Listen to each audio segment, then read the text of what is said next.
ಕುವೆಂಪುರವರ ಜೀವನ ಚರಿತ್ರೆ. ಕುವೆಂಪು ಅವರ ಪೂರ್ಣ ಹೆಸರು ಕುಪ್ಪಳ್ಳಿ ವೆಂಕಟಪ್ಪ ಪುಟ್ಟಪ್ಪ.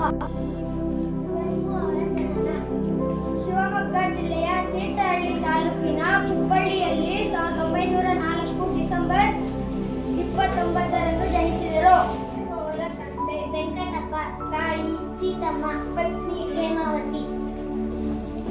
ನಾಟಕಗಳು 12, ಯಮುನಾ, ಸೋಲುದರ, ಗರಬೀರುಗಾಳಿ, ಮಹಾರಾತ್ರಿ ಮುಂತಾದವು.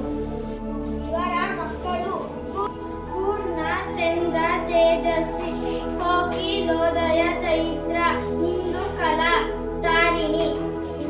ಕವನ ಸಂಕಲನಗಳು ಒಟ್ಟು 23 ಅವು.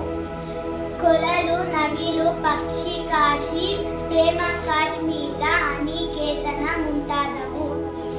ಕುವೆಂಪುರವರ 2 ಕಾದಂಬರಿಗಳು ಕಾನೂರು ಹೆಗ್ಗಡತಿ, ಮನೆಗಳಲ್ಲಿ ಮದುಮಗಳು ಇವು ಚಲನಚಿತ್ರಗಳಾಗಿವೆ.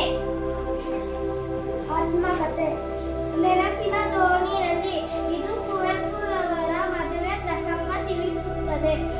ಮಹಾಕಾವ್ಯ ಶ್ರೀರಾಮಾಯಣ ದರ್ಶನಂ. ಈ ಮಹಾಕಾವ್ಯಕ್ಕೆ ಜ್ಞಾನಪೀಠ ಪ್ರಶಸ್ತಿ ಲಭಿಸಿದೆ. ಕುವೆಂಪು ಅವರ ಶಿಕ್ಷಣ. ಕುವೆಂಪುರವರು